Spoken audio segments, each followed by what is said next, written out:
Our big story this week, viewers. In a sweeping change to US immigration policy, children of H-1B and other temporary visa holders may no longer automatically gain US citizenship. This move puts millions in limbo, leaving families with uncertain futures. The temporary visa holders like H-1B, H-4, L and F now face new restrictions, affecting access to critical resources, whether it's education, financial aid, or even basic rights.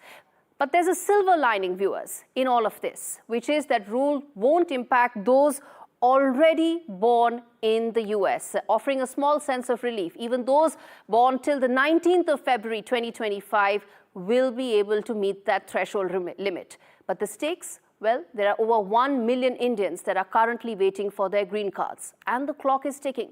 With over 4.8 million Indian Americans in the US, this policy has the potential to reshape the future for generations to come going forward.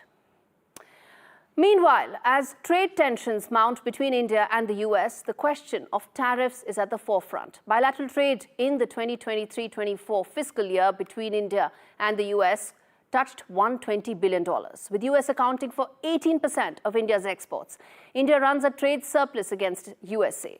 But that could all change if the US decides to pause tariffs on Indian goods, threatening key sectors, whether it's IT, pharmaceuticals, and others. So what's India's strategy in the face of these potential tariff hikes? Well, New Delhi will embrace possibly a multifaceted response.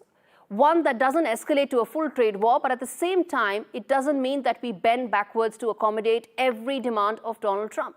Instead, India will likely increase its imports from the US for specific sectors. If needed, will probably retaliate with its own set of tariffs on particular sectors. Like in 2018, we did that on steel.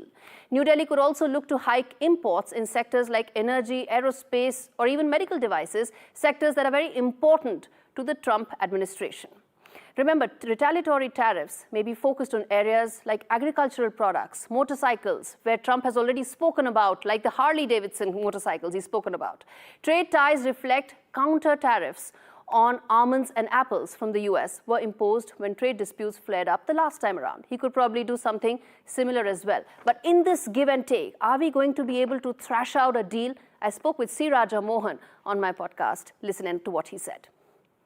India's traditional style has been the other way. We announce a principle, and after that we don't have any flexibility. And that's why, despite India's growth of trade, in the WTO, everywhere India is seen with great suspicion, because we don't know when to stop bargaining and when to close a deal.